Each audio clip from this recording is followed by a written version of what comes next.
Welcome to the ranker state. मैं हूं संजय सुमन और आप सबों का स्वागत करता हूं अपने चैनल पे। तो पिछले वीडियो में हम लोग बात कर रहे थे कि बहुपद किसे कहते हैं, बहुपद कितने प्रकार के होते हैं, बहुपद के किस प्रकार से हम लोग शून्यक निकालते हैं, किस तरह से उसके वैल्यू निकालते हैं, बहुपद का घात क्या होता है, बहुपद का गुणांक क्या होता है। तो आज के वीडियो में हम लोग इसके आगे बात करेंगे कि बहुपदों को अगर गुणा करना हो तो किस तरह से करते हैं, या भाग देना हो तो किस तरह से करते हैं। तो इन सब के बारे में हम लोग यहाँ पे स्टडी करने वाले हैं। अगर मैं बात करूं सर्वप्रथम कि बहुपदों को आप किस तरह से गुना करते हैं, फैक्टर मल्टीप्लिकेशन ऑफ पॉलिनोमियल्स, यानी कि बहुपदों का किस तरह से आप गुना करते हैं, मल्टीप्लिकेशन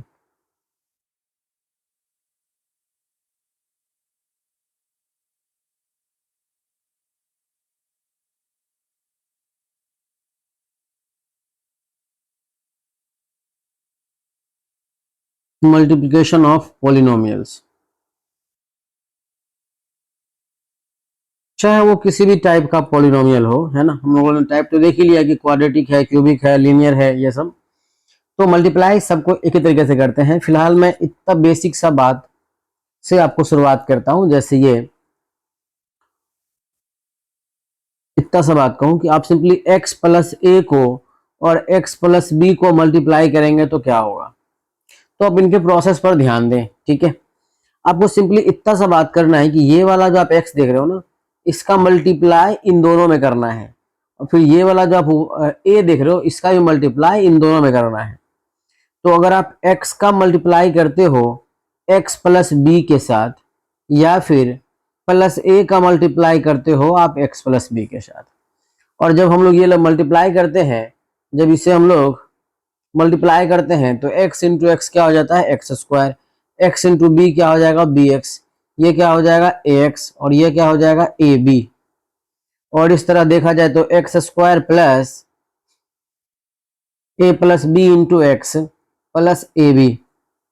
और ये एक फॉर्मूला के ढंग का आ गया, और ये एक्चुअली फॉर्मूला भी है, पर याद करने की आवश्यकता है नहीं। बस आपको क्या होना चाहिए पता, कि मल्टीप्लाई कर सकते हैं। कल होके अगर मैं ये कहूं कि आप मल्टीप्लाई करो x माइनस ए का x प्लस बी से, तो साइन चेंज करने से प्रोसेस में कोई फर्क नहीं पड़ेगा। सिंपली आप x का मल्टीप्लाई इन दोनों ही टर्म में करो, फिर आप इस माइनस ए का मल्टीप्लाई इन दोनों ही टर्म में करो। अगर आप मल्टीप्लाई करते हैं तो x square plus b x minus a x और माइनस ए बी हो जाएगा। और इस तरह से x square plus x common लेने पर बी माइनस ए और माइनस ए बी। तो इससे जरा सा भी फर्क नहीं पड़ता है कि आप प्लस माइनस लिख रहे हो या नहीं लिख रहे हो। और कोई अगर ये बात भी भूल गया हो, इतना साधारण सा बात भी अगर भूल जाए तो कोई बात नहीं, मैं एक बात बता दे रहा हूँ कि किस तरह से माइनस प्लस का मल्टीप्लाई का साइन आता है। तो सिंपली यदि आप ये याद रख सकें कि प्लस को जब आप मल्टीप्लाई करते हो प्लस के साथ, तो ये प्लस का साइन आता है। प्लस को अगर मल्टीप्लाई करो आप माइनस के साथ, तो ये माइनस का साइन आता है। और अगर आप माइनस को मल्टीप्लाई करो प्लस के साथ, तब भी ये माइनस आता है। और जब आप माइनस को मल्टीप्लाई करते हो माइनस के साथ, तो ये प्लस आता है। तो ये चारों साइन भी आपको मालूम होना चाहिए, ये चारों कंसेप्ट आपको मालूम होना चाहिए। इसकी नीड यहाँ पर आपको दिखाई देगी, ठीक है। उम्मीद करते हैं कि ये आप सबों को पता भी होगा ऑलरेडी। तो इनकेस ना पता हो तो नो प्रॉब्लम, अब अभी आप याद कर लें इसको।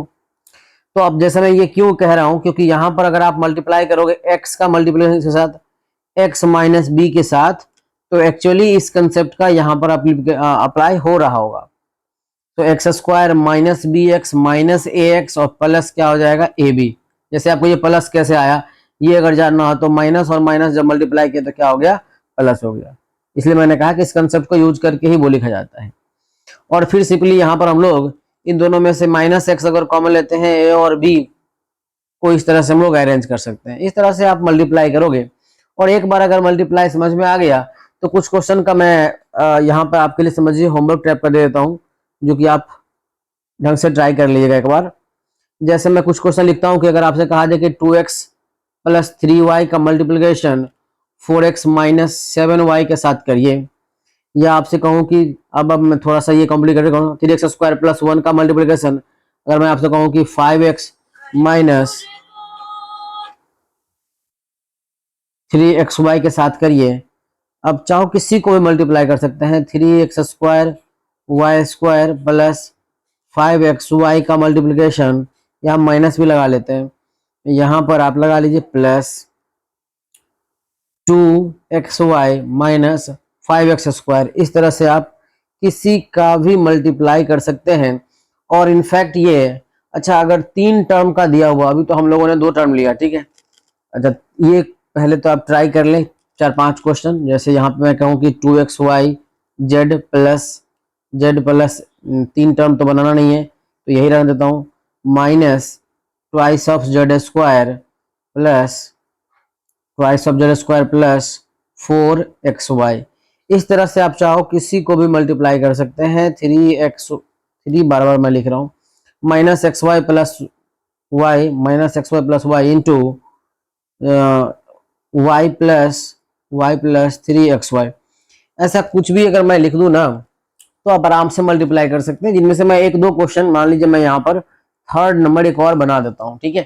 तो आप ध्यान से देखें, अगर मैं थर्ड नंबर को सॉल्व करूं तो -3x² प्लस 5xy, इसका मल्टीप्लिकेशन अगर आप करते हैं twice of xy minus 5x² से, तो मैंने क्या कहा, यहाँ जो टर्म आपको दिखाई दे, इनका मल्टीप्लिकेशन इन दोनों ही टर्म में करिए, ठीक है। फिर इस प्लस 5xy का भी मल्टीप्लिकेशन इन दोनों टर्म में करिए। तो मैंने क्या कहा कि -3x² y² का मल्टीप्लिकेशन 2xy माइनस 5x² के साथ करिए। फिर हमने क्या कहा कि प्लस 5x को, याद रखिएगा साइन के साथ, प्लस 5x का मल्टीप्लाई फिर से इन दोनों टर्म में करना है, और ये मैंने कर दिया। अगर आप मल्टीप्लाई करते हो तो कितना आ जाएगा finally, -6x³ minus minus plus 5 3 जा 15x⁴ y², ऐसा। फिर अगर आप यहां मल्टीप्लाई करते हो तो ये हो जाएगा 10x² y² minus 25x³ y। सारे अनलाइक टर्म्स है, आप इन सब में से किसी को भी ऐड या सब्ट्रैक्ट कर नहीं सकते। तो बस इतना ही क्या हो जाएगा, इसका आंसर हो जाएगा। बस मैंने मल्टीप्लाई करना सीखा है, ठीक है ना। तो 2 टर्म का अगर मल्टीप्लाई करना हो तो इस तरह करते हैं। अगर कभी 3 टर्म का भी करना पड़ जाए तब भी प्रोसेस में कोई बदलाव नहीं होगा। जैसे अगर मैं आपसे कहूं कि आप x प्लस 2 का मल्टीप्लाई करिए 3x प्लस 4y प्लस 1 के साथ, ऐसा 3 टर्म 2 टर्म का रहे, या 3 टर्म का भी रहे, तब भी कोई दिक्कत नहीं है। लाइक कि x plus y plus z, इसका मल्टीप्लाई मान के चलिए x minus y plus z के साथ करना है। अगर इनको भी मल्टीप्लाई करना है तो तब भी प्रोसेस में कोई बदलाव नहीं होगा। सिंपली क्या करना है कि इस x का मल्टीप्लाई इन तीनों टर्म में करना है। तो x का मल्टीप्लाई इन तीनों टर्म के साथ करते हैं, ठीक है। और फिर यहां पर क्या है, +2, याद रखिएगा। तो +2 का भी मल्टीप्लाई होगा इन तीनों ही टर्म में, ऐसा। तो अगर मैं x से मल्टीप्लाई कर दूं कितना हो जाएगा, simply 3x² plus 4xy plus x, और इसका अगर मल्टीप्लाई किया जाए तो कितना हो जाएगा, +6x प्लस 8y प्लस 2। और कुछ लाइक टर्म्स हैं, कुछ अनलाइक टर्म्स हैं। केवल ये दोनों लाइक टर्म्स है, सजातीय पद है, तो इन दोनों को ऐड कर लेता हूं 6, और कितना हो जाएगा ये 7x plus 8y plus 4xy और plus 2। So it will be the final answer of the question. तो प्रोडक्ट करना बेहद ही आसान है। फिर यहां भी अगर आप चाहो तो इस टर्म का मल्टीप्लाई इन तीनों में कर सकते हैं, फिर इसका मल्टीप्लाई इन तीनों में करेंगे, फिर इसका मल्टीप्लाई इन तीनों में करेंगे, और बारी बारी से आप बस मल्टीप्लाई कर दीजिए। x का मल्टीप्लाई करना है x minus y plus z के साथ, फिर आप y का मल्टीप्लाई करना चाहो x minus y plus z के साथ, फिर आप z का मल्टीप्लाई कर दो x minus y plus z के साथ। हमेशा यही करना है कि x y z 3 टर्म है तो तीनों के साथ मल्टीप्लाई करते हैं। और जब आप मल्टीप्लाई करोगे तो ये हो जाएगा x² minus xy plus xz या zx। यहाँ पे मैं बात करूं तो xy minus y² plus z y या वाई जेड लिखते हैं, प्लस यहाँ पर z x minus z y और प्लस जेड स्क्वायर। जो कैंसिल होना है कैंसिल होने दीजिए, जो ऐड होना है वो ऐड हो जाएगा और बाकी जो रेस्ट बचेगा उनको लिख लिया जाए। तो एक्स स्क्वायर और वाई स्क्वायर और जेड स्क्वायर ये तो बिल्कुल भी नहीं करने वाले हैं। यहाँ पे जो है एक प्लस एक्स वाई है, एक माइनस एक्स वाई, कट जाएगा। ये जेड वाई प्लस में है, ये माइनस में कट जाएगा। जो बच रहा है वो Z x plus Z x है, तो twice of Z x. So this will be the final answer of the question. और अगर आप मल्टीप्लाई करना सीख जाओगे तो डेफिनेटली कुछ फॉर्मूला को तो हम लोग आराम से समझ पाएंगे, जिसको कहा जाता है बीजीय सर्वसमीकाएं। अभी हम लोग बात करेंगे इस टॉपिक पर। फिलहाल तो यहाँ जानते हैं कि अगर आपको सिंपली इतना सा बात पूछ लिया जाए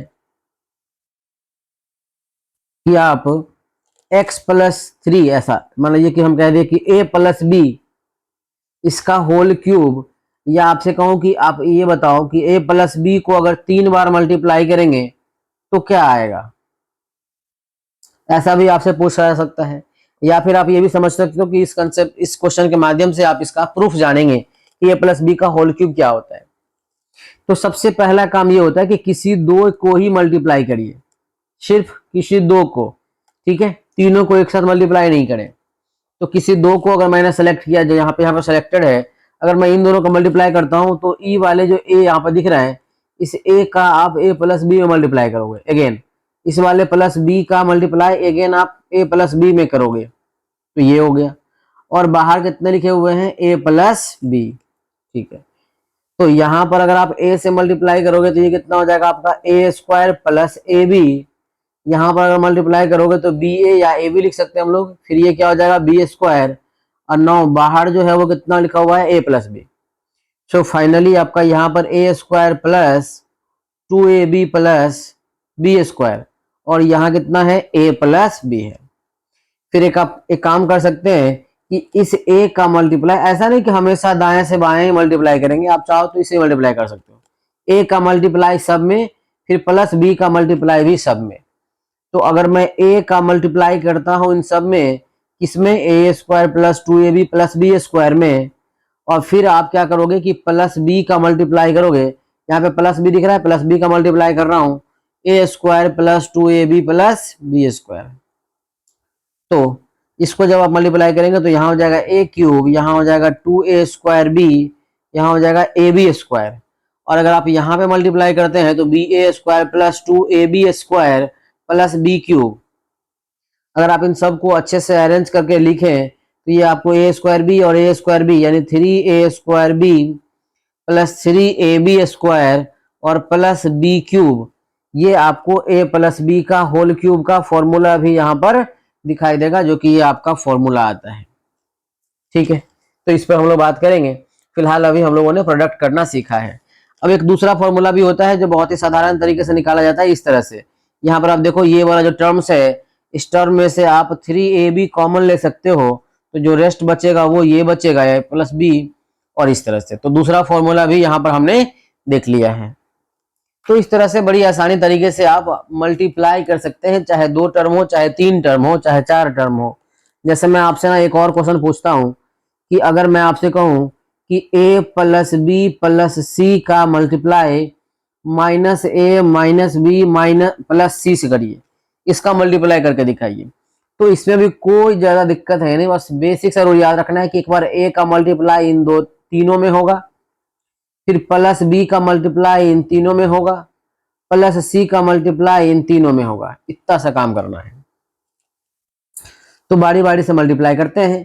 ए का मल्टीप्लाई आपने क्या कहा कि माइनस ए माइनस बी प्लस सी से करिए, फिर आपका प्लस बी का मल्टीप्लाई किसके साथ, तो माइनस ए माइनस बी प्लस सी के साथ, फिर प्लस सी का मल्टीप्लाई किसके साथ, माइनस ए माइनस बी प्लस सी के साथ।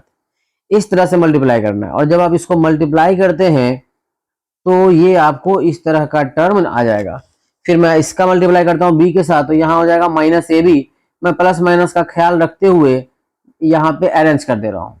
यहाँ पर अगर देखा जाए तो बी स्क्वायर, यहाँ क्या हो जाएगा बी सी, यहाँ कितना हो जाएगा, यहाँ हो जाएगा आपका ए सी, यहाँ हो जाएगा आपका बी सी, और यहाँ हो जाएगा सी स्क्वायर। अगर आप सभी चीजों को एक साथ अरेंज करना चाहें कि ये क्या होगा, तो आपको जो चीज दिखाई देगा वो होगा आपका minus a square minus b square plus c square. सबसे पहले इसी को अरेंज कर लीजिए। कुछ कैंसिल होने वाला है क्या? अगर कैंसिल होने वाला है तो कैंसिल कर दिए। यहाँ पर मुझे कुछ चीजें कैंसिल होता हुआ दिख रहा था, मैंने कैंसिल कर दिया है। जो बाकी बच रहा है वो आपका ये है।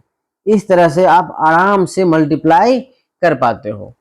और अगर आप देखो तो इसी मल्टीप्लाई का यूज करके एक और फॉर्मूला जो ये वाला आप याद करके रखे रहते हैं कि a plus b plus c का होल स्क्वायर क्या होगा। सिंपली आप a plus b plus c whole square का मतलब 2 बार मल्टीप्लाई करना है तो 2 बार आप मल्टीप्लाई कर दीजिए। अगर आप मल्टीप्लाई करोगे तो ये वाला जो a है इसका इन तीनों के साथ मल्टीप्लाई करने पर a square plus a b plus a c आ जाएगा। फिर इस b वाला के साथ इन दोनों में मल्टीप्लाई कर दीजिए तो यहाँ हो जाएगा आपका ए बी, यहाँ हो जाएगा बी स्क्वायर और यहाँ हो जाएगा बी सी। फिर अगर आप देखो तो इस c का मल्टीप्लाई कर दो इन तीनों के साथ तो यहाँ हो जाएगा ए सी, यहाँ हो जाएगा फिर बी सी और फिर यहाँ हो जाएगा सी स्क्वायर। देखा जाए तो इन सबको एक तरह से अरेंज करने पर a square b square c square plus 2ab plus 2bc plus 2ca इस तरह का जो है आपको आंसर दिखाई देगा। ओके ना? तो ये हम लोग क्या सीख रहे हैं कि अभी हम लोग मल्टीप्लाई करना सीख गए हैं कि किस तरह से आता है। ठीक है। अच्छा, अगर कभी ऐसा हो जाए कि आपको भाग देना हो जाए, बहुपदों का किस तरह से आप भाग देते हैं। अभी मैं यहाँ पर रिमाइंडर थ्योरम और फैक्टर थ्योरम की बात नहीं करूंगा, इस पे हम लोग बाद में देखेंगे। फिलहाल ये जानते हैं कि अगर बहुपदों का भाग देना हो तो किस तरह से देते हैं। ये फॉर्मूला मैं बाद में कलेक्ट करवा दूंगा।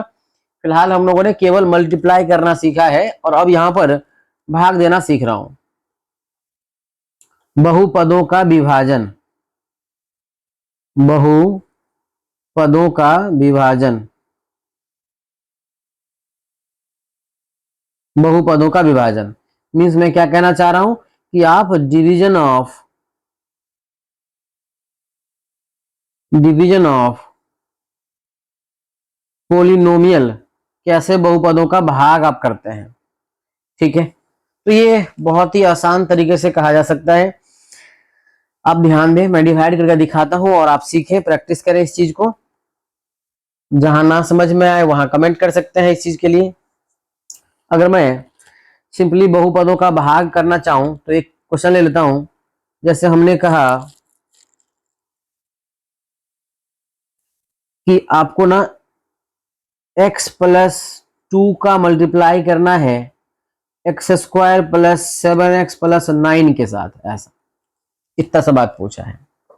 और आप चाहो तो इस चीज को बड़े वाले भाग में भी मतलब इस तरह से भी अप्लाई कर सकते हैं कि x प्लस 1 को डिवाइड देना है x cube plus 4x square plus 3x plus 1 इसके साथ, ऐसा। तो इसमें इतनी सी बात आपको ध्यान रखनी है, यहां पर ध्यान दीजिएगा। 3 बात पे मुझे ध्यान देना है। क्या ध्यान देना है? सबसे पहले चिन्ह पर ध्यान दीजिए। चिन्ह पर मैं बता रहा हूं किसके चिन्ह पर। फिलहाल अभी क्या करना है, चिन्ह पर ध्यान देना, याद रखना है। फिर आप घात पर ध्यान दोगे, चिन्ह पर ध्यान दोगे, घात पर गुणांक ध्यान दोगे और गुणांक पर ध्यान दोगे। मतलब साइन क्या है इस पर ध्यान दीजिए, डिग्री या पावर क्या है आप इस पर ध्यान दीजिए, और कोफिशिएंट क्या है आप इस पे ध्यान दीजिए। इस 3 चीज पर ध्यान आप दोगे तो बड़ी आसानी से हम लोग भाग सीख पाएंगे। मैंने क्या कहना चाहा तो पहले आप ध्यान दो। यहाँ जो एक्सप्रेशन आप देख पा रहे हो इसको आप बेसिकली क्या बोलते हो? इसको आप बोलते हैं इसको क्या बोलते हैं? डिविडेंड बोलते हैं इसको। क्या बोलते हैं इसको? डिविडेंड बोलते हैं। तो अगर आप इस डिविडेंड में यानी कि भाज्य में सबसे जो हाईएस्ट पावर है वो मतलब ये स्टैंडर्ड फॉर्म में है या नहीं आप ये देख लो। स्टैंडर्ड फॉर्म में क्या होता है?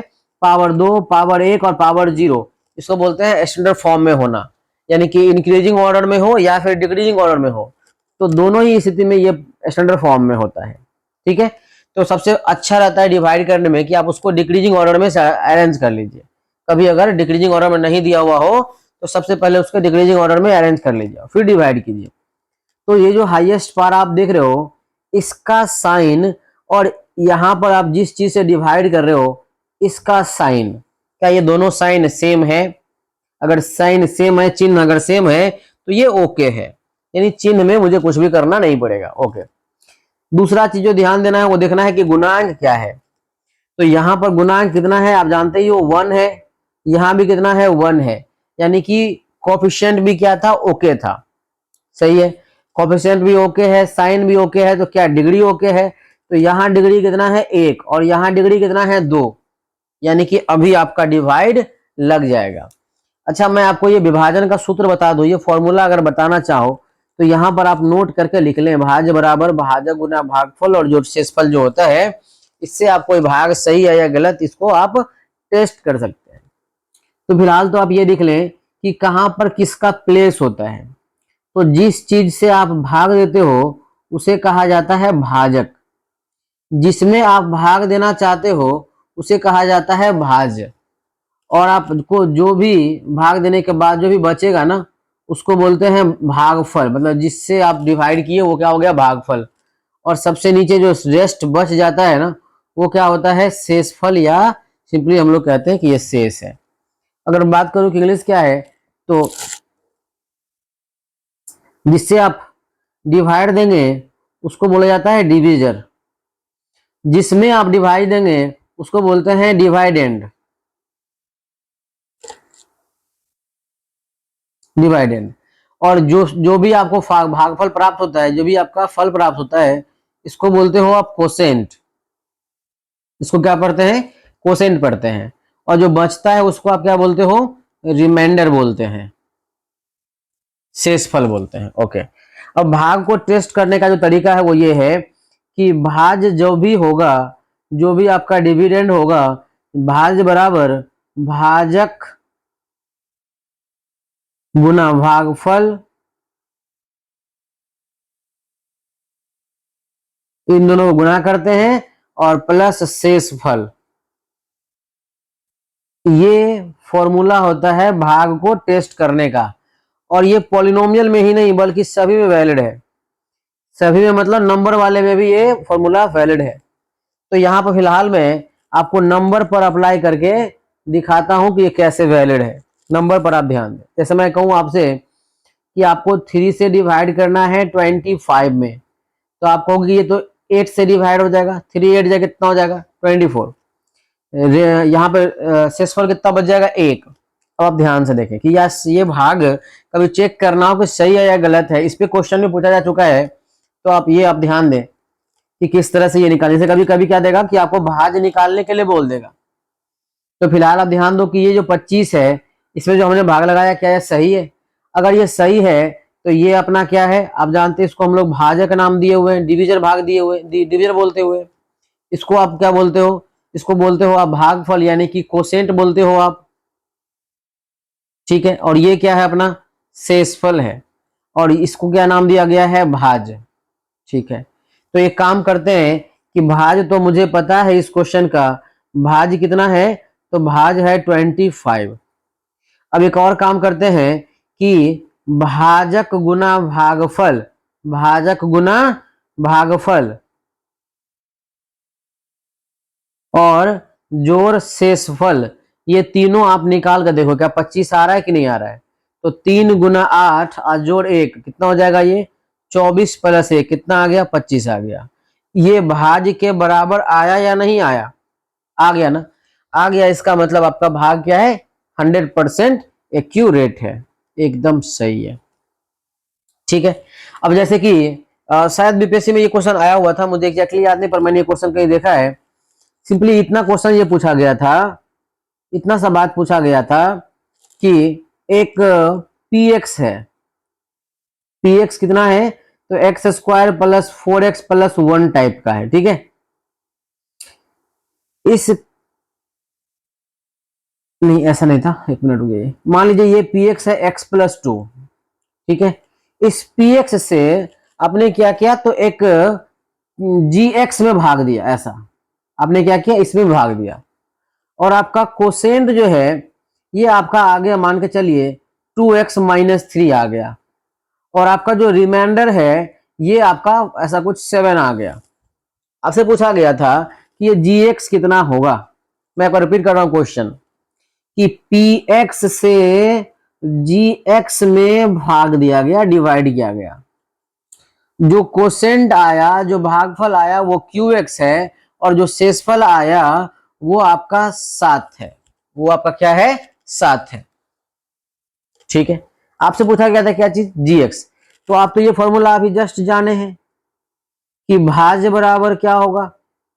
भाजक गुना भागफल जोड़ शेषफल। ये तो आप जाने हैं। अब भाज्य क्या था? GX, यानी आपको GX फाइंड करना था। और PX क्या है? उसका भाजक है। भागफल क्या है? QX है। आप इन दोनों को गुना करोगे, और शेषफल अपना कितना है? RX है। अब PX भाई कितना है? तो क्वेश्चन में दिया हुआ है, ये x प्लस 2 है। GX कितना, QX कितना है? तो ये आपका 2x माइनस 3 है। और शेषफल कितना है? तो 7 है। अगर आप इन दोनों को गुना करते हैं तो गुना जो है वो कुछ इस तरह से हो जाएगा, 2x square minus 3x plus 4x minus 6 plus 7, और फाइनली ये 2x square minus 2x minus 6 plus 7, यानी कि फाइनल आंसर जो है ये आपका आ गया 2x square minus 2x plus 1। ऐसा क्वेश्चन शायद मैंने कहीं तो देखा है, ये रिसेंटली देखा है, या तो स्टेट में पूछा हो या फिर या BPSC में ही पूछा हो। ये मैंने क्वेश्चन देखा है, तो इसको आप याद कर लें। इस तरह के पैटर्न को, not only not exactly that question, ऐसा नहीं कि एग्जैक्टली यही क्वेश्चन पूछा था, मैं डेटा को चेंज करके आपके सामने उस तरह के पैटर्न को रख दिया हूं। तो इस तरह से कभी अगर आपको निकालना पड़े कि भाज निकालिए, भाजक निकालिए, भागफल निकालिए, शेषफल निकालिए, ऐसा कुछ भी दे तो आप बड़ी आसानी से फाइंड कर सकते हैं। जैसे मैं अपने तरफ से क्वेश्चन पूछता हूं कि आपको क्या किया गया, इस पैटर्न को समझ लिया जाए कि आपने PX से भाग दिया FX में, और आपको जो कोसेंट मिला उसको Q से QX बोलते हैं, और जो रिमाइंडर हुआ ये आपका RX है। अब मैं बता रहा हूं कि FX जो है ये x क्यूब, ये जो QX है ये आपका कितना आ गया? x square plus 7x plus 15 है। और जो QX है वो x माइनस 2 है, और जो PX है, जो PX है ये आपका x प्लस 4 है।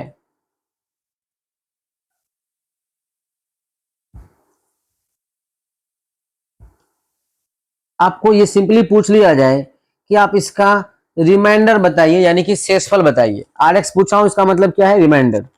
तो अगर आपसे रिमाइंडर पूछ लिया जाए तो बड़ी आसानी से हम लोग वो फॉर्मूला अप्लाई कर देंगे कि क्या होता है, dividend it is equals to divisor into quotient, और प्लस क्या? रिमाइंडर। नहीं, डिवाइडेंड कितना है भाई? तो ये तो है FX में आपने भाग दिया। किससे भाग दिया हमने? तो हमने PX से भाग दिया, और आपको भागफल क्या मिला? QX मिला, और आपको निकालना क्या है? RX निकालना है। ओके, तो अब आप इस पर ध्यान दें। यहां पर कितना है आपका FX? तो ये आपका x square plus 7x plus 15 है। और PX कितना है भाई? तो x plus 4 into x minus 2 है, और आपसे RX पूछा गया है। तो ये हो गया x square plus 7x plus 15, और अगर मैं इन दोनों को मल्टीप्लाई कर दूं तो ये आपको x square minus 2x plus 4x minus 8, multiply तो हम लोग सीख ही चुके हैं अभी, तो ये हमने मल्टीप्लाई कर दिया। और मल्टीप्लाई करने के बाद जो चीजें आया वो क्या आ गया? तो x square plus 2x minus 8 plus RX हो गया। अब क्या करिए, आप सबको एक तरफ ले, RX उधर छोड़ दीजिए। तो आप जान रहे हो ये और ये तो कटे जाएगा, तो 7x माइनस 2x प्लस 15 और plus 8 it is equal to RX। और इस तरह से फाइनली जो RX का वैल्यू आ गया, ये आ गया 5x प्लस कितना? 15 8 23, यानी 23। तो ये आपका आंसर आ गया इस क्वेश्चन का। तो इस तरह से कभी भाज्य पूछेगा, कभी शेषफल पूछेगा, या भाजक भागफल कुछ भी पूछे तो बड़ी आसानी से आप आराम से फाइंड कर सकते हैं इस फॉर्मूला से। अच्छा, इस फॉर्मूला में एक बहुत ही खास बात है जो आपको समझना है। बहुत ही खास बात यह है कि शेषफल, ये बहुत इंपॉर्टेंट चीज है, इसको ध्यान रखें कि शेषफल का जो घात होगा, अगर मैं बहुपद की बात कर रहा हूं, अगर आप नंबर की बात करोगे ना, समझ लो, जैसे अगर मैं बात कर रहा हूं नंबर का, कि नंबर में भी फॉर्मूला तो सेम रहने वाला है।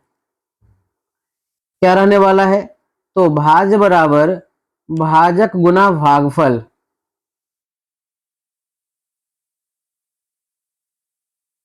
जोड़ कितना? शेषफल। तो नंबर में तो वही रहने वाला है, ठीक है। और जब भी शेषफल का वैल्यू आना चाहिए ना, तो ये शेषफल हमेशा ही भाजक के छोटा होना चाहिए। हमेशा ही क्या होना चाहिए? छोटा होना चाहिए। ये बहुत ही इंपॉर्टेंट चीज है, इसको आप याद रख लें कि जब कभी भी आप भाग दो तो आपका शेषफल जो भी आएगा ना, वो शेषफल क्या होना चाहिए? तो भाजक से छोटा होना चाहिए। क्या इक्वल होगा तो क्या होगा? इक्वल होगा तो एक बार पुनः भाग लग जाएगा। तो आप जब भी आपका शेषफल आना चाहिए तो आपको आप भाजक होना हो। जैसे एग्जाम्पल तौर पर यहाँ पर आप देख पा रहे हो, ये कितना आया हुआ है? 1 आया हुआ है, नहीं, यहाँ कितना है? 3। तो 1 जो है वो 3 से छोटा है या नहीं है? छोटा है, इसलिए हमने डिवाइड नहीं किया, अदरवाइज फिर से ये डिवाइड लग जाता। तो नंबर में तो बड़ी आसानी से आपको समझ में आ गया, लेकिन अगर आपसे पूछा जाए कि यही कंसेप्ट आप बहुपद में बताइए, तो याद रखिएगा कि शेषफल का जो घात होगा, शेषफल का घात याद रखिएगा, शेषफल का घात क्या होगा? तो हमेशा ही छोटा होगा भाजक के घात से। इक्वल भी नहीं चाहिए, इक्वल होने पर भी क्या हो जाएगा? भाग लग जाएगा। जैसे मैं एग्जांपल के तौर पर अगर आपसे ये एक नया क्वेश्चन आपके सामने रखूं,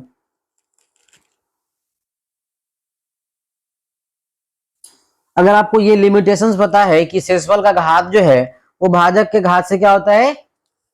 छोटा होता है, तो आपको पता चलेगा कि कब तक मुझे भाग देना चाहिए। जैसे हम यहां पर एक क्वेश्चन ले लिया कि एक्स स्क्वायर प्लस 1 से आपको डिवाइड करना है x to the power 4 plus 4x cube plus 7x square plus 1 में। अगर आप इसमें डिवाइड करना चाहते हो तो सिंपली आप एक्स स्क्वायर से गुना करोगे। भाग करना मैंने सिखाया नहीं ना? हाँ, भाग करना हम लोगों ने भी सीखा नहीं क्या? हाँ हाँ, थोड़ा सा सीखा है हमने। यहाँ पर हमने भाग करना है तो सीख रहा था। ओके, ओहो हो, ठीक है। तो भाग करना पहले तो मुझे ये सिखाना पड़ेगा आपको। तो यहाँ पर ही तब हम लोग बात करेंगे उस क्वेश्चन का। तो हमने क्या कहा कि आपको ना चिन्ह देखना है, आपको ना कोफिशिएंट देखना है, और फिर आपको डिग्री देखना है। ये तीनों चीज हमेशा बराबर करनी है। किसके? तो यहाँ पर जो हाईएस्ट डिग्री है उसके बराबर करने होंगे, ठीक है। तो ये बराबर करना है मुझे हर हाल में। तो यहाँ पे 3 चीजों पर हम लोग ख्याल रखेंगे कि चिन्ह क्या हो जाए? सेम हो जाए, कोफिशिएंट सेम हो जाए और डिग्री सेम हो जाए। तो इस सब चीजों को मैं एक बार इरेज करता हूं और आपके लिए फिर से मैं लिख दूं यहां पर x+2, और इसमें भी थोड़ा सा गैप ले लीजिए।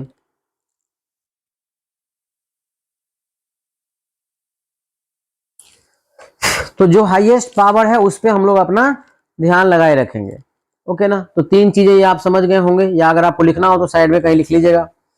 तो यहाँ पर चिन्ह देखिए, चिन्ह के साथ क्या है? चिन्ह यहाँ प्लस में है और यहाँ पर प्लस है। मुझे इसके साइन से कोई लेना देना है क्या? नहीं, मुझे हमेशा जो हाईएस्ट पावर रहेगा उस पर ध्यान देना है। प्लस प्लस चिन्ह बराबर है, चिन्ह ओके है, साइन ओके है। तो जब साइन ओके है तो सिंपली आप यहाँ प्लस दे सकते हो, नहीं ओके रहेगा तो इक्वल करेंगे हम लोग, ठीक है। फिर हम लोग क्या देखते हैं? कोफिशिएंट। यहाँ कितना है? 1, यहाँ भी कितना है? 1, यानी कोफिशिएंट भी ओके है, इसमें कुछ नहीं करना है। यहाँ पावर कितना है? 1, और यहाँ पावर कितना है? 2। ये ओके नहीं है, एक ओके करना है। ओके मीन्स मतलब दोनों को इक्वल करना है मुझे, तो यहाँ पर पावर 1 करना पड़ेगा। और तब जब आप इन दोनों को मल्टीप्लाई इसके साथ करोगे ना, तो पावर ऑटोमेटिक कितना हो जाएगा? 2 हो जाएगा। फिर आप इस चीज का मल्टीप्लाई इन दोनों टर्म के साथ करोगे, याद रखना, दोनों टर्म के साथ डिवाइड मल्टीप्लाई करते हैं, और मल्टीप्लाई करके आप यहाँ पर सामने सामने लिख लोगे। जब आप मल्टीप्लाई करोगे तो ये आपको इस तरह से दिखाई देगा। और अगर आप माइनस करते हैं तो ये घट जाएगा, ये घट जाएगा, और इस तरह से ये कट जाएगा। हमेशा जो हाईएस्ट पावर है उस पर फोकस करेंगे और कोशिश करेंगे कि जो हाईएस्ट पावर है उसको कैंसिल कर सकूं, बाकी जो है वो आप सब्ट्रैक्ट कर ले, सिंप्लीफाई कर ले, तो ये कितना हो जाएगा 7x प्लस कितना 9। अब हाईएस्ट पावर कौन है? अब हाईएस्ट पावर है ये 7 टू द पावर 1। यही दोनों का साइन क्या है? सेम, यहां भी प्लस यहां भी प्लस, तो आप सिंपली क्या दे देते हो? यहां पर प्लस दे देते हो। यहाँ पे कोएफिशिएंट कितना है 1, यहाँ पे कोएफिशिएंट कितना है 7। क्या सेम है? क्या नहीं है ना? तो आपको यहाँ पर सेम करने के लिए 1 इंटू 7 तभी तो 7 होगा, तो यहाँ पे हमने 7 डाला। पावर तो पहले से सेम है तो एक्स एक्स्ट्रा में एक्स डालने का जरूरत है नहीं, सिंपली आप 7 प्लस 7 का मल्टीप्लाई कर लोगे इन दोनों टर्म में। अगर आप ऐसा करोगे तो 7x प्लस 14 हो जाएगा। और जब आप इसको सब्ट्रैक्ट करते हैं तो ये माइनस, ये भी माइनस, ये अगेन कट जाएगा, बचेगा कितना आपका 9 और 5 कितना होता है? 14 होता है। इस तरह से देखा जाए तो आपको कोसेंट कितना मिला, जिसको आप QX बोलते हैं, यानी कि भागफल कितना मिल गया, तो आप कहोगे x प्लस 7। आपसे पूछा जाए कि रिमाइंडर कितना हो जाएगा, रिमाइंडर कितना होगा? ये हो जाएगा -5। अब जब हम लोग रिमाइंडर थ्योरम पढ़ेंगे ना तो बड़ी आसानी से आप इसका रिमाइंडर निकाल पाओगे, और इस पर जो है बीपीएससी क्वेश्चन पूछ भी चुका है कि आप रिमाइंडर थ्योरम का यूज करिए और आप रिमाइंडर फाइंड करिए। तो अभी हम लोग उस तरह नहीं पहुंचे हैं, पहुंचेंगे जब फैक्टर थ्योरम और रिमाइंडर थ्योरम की बात करेंगे। फिलहाल तो हम लोग डिवाइड सीख रहे हैं। यहाँ पे क्या करना है, अपने मन से मैं यहाँ पर ना एक काम करता हूँ, माइनस दे देता हूँ, यहाँ भी कहीं कहीं पर माइनस दे देता हूँ ताकि हर बार इक्वल ना साइन आ जाए। ओके, फिर आप देखो जो पहला काम करना क्या है, चिन्ह बराबर होना चाहिए। यहाँ का चिन्ह क्या है? प्लस का। यहाँ का चिन्ह किस चीज का है? माइनस का। क्या दोनों का चिन्ह बराबर है? क्या नहीं, मुझे बराबर करना है। अगर मुझे बराबर करना है तो आपको एक एक्स्ट्रा में यहाँ पर माइनस देना पड़ेगा, ठीक है, ताकि ये वाला प्लस और ये वाला माइनस, ये दोनों मिला के क्या बना दे? माइनस बना दे। इसलिए अपने मन से क्या दे दिया मैं, वहां पर माइनस का साइन दे दिया। फिर हम लोग को क्या करना है, तो फिर इतना सा बात करना है कि कोएफिशिएंट को इक्वल करने हैं। यहाँ कोएफिशिएंट कितना है 1, यहाँ भी कितना है 1, तो ये 1 और 1 इक्वल है, कुछ भी नहीं करना कोएफिशिएंट के साथ। पावर कितना है यहाँ पर 1, यहाँ पे कितना है 3, तो यहाँ का पावर मुझे सेम करना है। अगर सेम करना है तो आप ये काम कर सकते हो कि यहाँ पर एक्स स्क्वायर रख दोगे, तभी तो एक्स स्क्वायर से गुना करने पर, मल्टीप्लाई करने पर इन दोनों टर्म में एक्स क्यूब मिल जाएगा आपको। हर हाल में इतना ही करना है कि इस एक्स क्यूब को यहां से इरेज करना है, काटना है, ठीक है। अगर आप माइनस एक्स स्क्वायर से मल्टीप्लाई करते हैं तो ये हो जाएगा -x³ और ये हो जाएगा -x²। जब भी आप मल्टीप्लाई करोगे तो दोनों ही टर्म में मल्टीप्लाई करोगे, या यहाँ पे 3 टर्म रहेगा तो 3 टर्म से मल्टीप्लाई करेंगे। और जब आप इसको सब्ट्रैक्ट करते हो तो ये प्लस हो जाता है, ये भी प्लस हो जाता है, और यहाँ पर ये दोनों कट जाएगा, बचेगा कितना? यहाँ बच जाएगा आपका 5x², और बाकी जो बच रहा है उन सभी टर्म्स को यहाँ पर लिख लीजिए। अब ये जो 5x² है ना, ये हाईएस्ट पावर है, तो मुझे हर हाल में इसी को काटना है। क्या करना पड़ेगा इसके लिए? तो इसके लिए आप यहाँ पर, क्या दोनों का चिन्ह बराबर है? यस, जब दोनों का चिन्ह बराबर हो जाए तो क्या साइन देते हैं? प्लस का साइन देते हैं। दोनों का कोएफिशिएंट बराबर है? क्या नहीं बराबर है? यहाँ पे 1 है, यहाँ पे 5 है, 5 को मल्टीप्लाई करना पड़ेगा, ये मैंने कर दिया। क्या दोनों का पावर सेम है? नहीं सेम है, तो सेम करने के लिए यहाँ पर आप x को रखोगे। फिर जब आप मल्टीप्लाई करते हो 5x से इन दोनों में, तो यहाँ पर आपको 5x² प्लस क्या हो जाएगा? 5x हो जाएगा। और जब आप सब्ट्रैक्ट करते हैं इस चीज को तो यहाँ माइनस, ये दोनों कट जाएगा, ये आपका हो जाएगा -8x और प्लस कितना 1। और अभी आपको समझना पड़ेगा कि क्या ये और डिवाइड लगेगा या नहीं लगेगा। तो हमने क्या बताया कि शेषफल का जो घात है ना, वो हमेशा भाजक के घात से कम होना चाहिए। अगर कम नहीं है तो आराम से डिवाइड लगेगा, तो इसमें डिवाइड आराम से लग जाएगा, ठीक है। यहाँ पर जैसे कि आप देख पा रहे हो कि यहाँ पर हम लोगों ने लिखा था, कहाँ गया, मैंने रूल्स किधर बताया, आगे के पेज पे रूल्स बताया है आपको। यहाँ पर आप देख रहे हो कि शेषफल का घात क्या होना चाहिए? भाजक के घात से हमेशा ही कम होनी चाहिए। और ये बताएगा कि आपको कब तक भाग देना चाहिए और कब तक भाग नहीं देना चाहिए, ये बताएगा, बस इतनी सी बात है।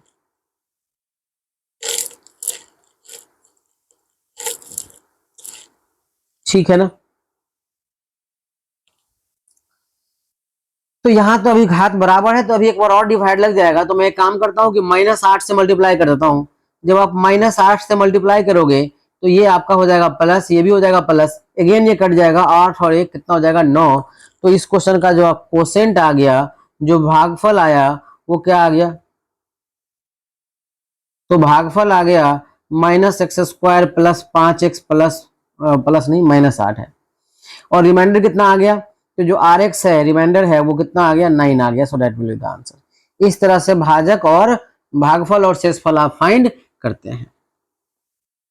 ठीक है, ओके ना। तो यहां पर हमने ये आपको कंसेप्ट बताया, फॉर्मूला बताया, और यहां पर अगेन हमारा क्या आ गया, डिवाइड करने वाला कंसेप्ट। यहाँ फिर से हमने क्वेश्चन लिया कि आपको डिवाइड करना है, तो आपको ध्यान क्या देना है कि पहले चिन्ह पर क्या साइन सेम है क्या, जो हाईएस्ट पावर है उसका और इसका दोनों का साइन सेम है क्या, यस ओके है ये, क्योंकि यहां भी आपको प्लस दिख रहा है, यहां भी प्लस दिख रहा है, ओके है ये। क्या कोफिशिएंट गुणांक सेम है क्या, यस दोनों पे 1 है, दोनों इक्वल है, दोनों सेम है, ये भी ओके है, यानी कि कोफिशिएंट ओके है ना। तो जो ओके है मैं ये हटाते जा रहा हूं, ओके है। क्या पावर सेम है क्या, कोफिशिएंट तो आपने देखा कि ये सेम है, पावर सेम है क्या, नहीं, यहाँ पे पावर 4 है, यहाँ पावर 2 है, ये इक्वल नहीं है, तो पावर मुझे क्या करना पड़ेगा सेम। और इसके लिए मैं क्या करूं कि x² से सिंपली मल्टीप्लाई करता हूं। तो अगर आप दोनों में मल्टीप्लाई करते हो तो यहाँ हो जाएगा x का पावर 4 और यहाँ हो जाएगा आपका x²। अब देखो इस x² को यहाँ लिखने का कोई मीनिंग नहीं है, कोशिश करना चाहिए कि ये सामने सामने ही लिखे तो अच्छा रहेगा, इससे थोड़ा सा क्लियर रहता है बात कि आपने क्या किया है। फिर जब आप इसको सब्ट्रैक्ट करते हो तो ये यहाँ के सब्ट्रैक्ट हो जाएगा। ये हाईएस्ट पावर मुझे हर हाल में काटना था, मैंने कैंसिल कर दिया, और यहाँ कुछ भी नहीं है तो यहाँ पे कॉपी पेस्ट करने हैं, ये हो जाएगा सिंपली 4x³ और 7 - 1 कितना हो जाएगा 6x², और एक और चीज बच रहा है 1, तो जो भी बच रहा था मैंने यहाँ लिख दिया। अब हाईएस्ट पावर कौन सा है 4 × x⁻³ अब इसको हर हाल में मुझे खत्म करना है, साइन दोनों का सेम है इसलिए यहाँ पर मैंने लिखा प्लस, फिर यहाँ पर क्या है 4 देना पड़ेगा, फिर यहाँ पे x देना पड़ेगा। अगर आप 4x का इन दोनों में मल्टीप्लाई करते हो, इन दोनों में जब मल्टीप्लाई करते हो तो ये आपको इस तरह से आ जाएगा, और इसका आप देखो 4x तो है ही नहीं, तो जब 4x नहीं है तो क्या करेंगे, इसको कहीं पर साइड में लिख लीजिए, इधर सामने साइड कर दिया मैंने। फिर आपको क्या करना है भाई, तो सब्ट्रैक्ट करना है, ये मैंने सब्ट्रैक्ट कर लिया। सब्ट्रैक्ट करो, ये जो हाईएस्ट पावर था ये कट गया हर हाल में, ये वाला डिवाइड आप ध्यान से सीखें। हर हाल में क्या हो गया कि डिवाइड वाला जो है वो हाईएस्ट पावर जो है वो कट गया, जो बच क्या गया वो क्या बच गया, यहाँ बच गया 6²। और हमेशा कोशिश करिए कि पावर जो है वो डिक्रीजिंग ऑर्डर में रहे, इसलिए मैंने -4x को यहाँ पर एडजस्ट कर दिया है। ठीक है, अब आप डिवाइड करो किस चीज से, अभी आपको सिंपली 6 से मल्टीप्लाई करने की आवश्यकता है। अगर आप 6 से मल्टीप्लाई करोगे ये हो जाएगा 6x² प्लस क्या हो जाएगा 6। देखो मैंने जब भी लिखा है तो आपको सामने सामने लिखता है, जहां कुछ भी नहीं है वहां उसको अलग कर देंगे। फिर क्या करना है आपको सब्ट्रैक्ट करने, सब्ट्रैक्ट हो गया, ये हाईएस्ट पावर था ये कट गया।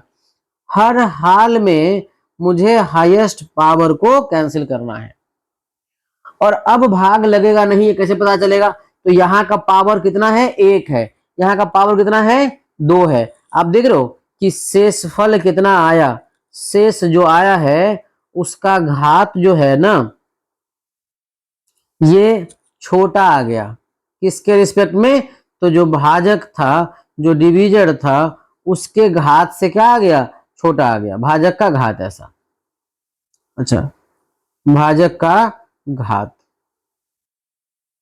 यानी कि ये बताता है कि अब आगे भाग नहीं लगेगा, तो जो भी आपका आंसर है वो फाइनल आंसर होगा। तो भागफल कितना आ गया, क्वोशेंट कितना आ गया x² प्लस 4x प्लस 6 आ गया, और शेषफल कितना आ गया, तो शेषफल आपका आ गया, शेषफल आ गया -4x - 5। तो इस तरह से आप आराम से भाग देना सीख सकते हैं। ठीक है, और भाग देना सीखना बहुत जरूरी है, आगे इसकी जरूरत पड़ेगी क्यूबिक इक्वेशन में, त्रिघात समीकरण में इसकी जरूरत है, तो भाग देना आप सीख लें।